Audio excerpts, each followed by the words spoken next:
आज हमें मसाले की चाय बनेंगे। स्टोव सिलगाले को एक पैन रख लेना। पैन में 1 कप दूध डाल लेना। 1 कप दूध डालने को 1-2 इलायची, 1-2 अदरक, 2 अदरक अच्छा कूट लेना।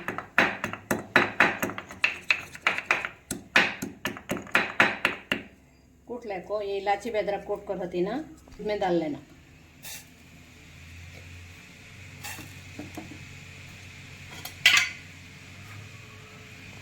दो चमचा चाय का पत्ता डाल लेना।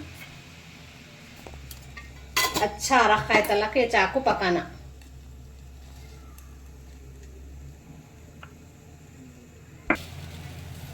चाय पकने सबको 1.5 चमचा शक्कर डाल लेंगे। डालने को अब जरा आधा घंटा और पकाना। रखा है तक अच्छा पकाना।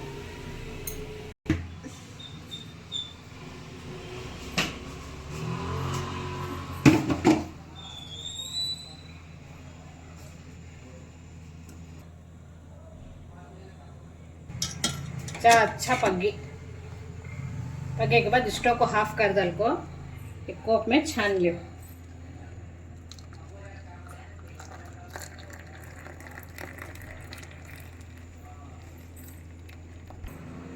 बारिश के सीजन में अदरक की चाय सर्दी खांसी को सेहत को बहुत अच्छा। पी को देखो बोलो कैसी है।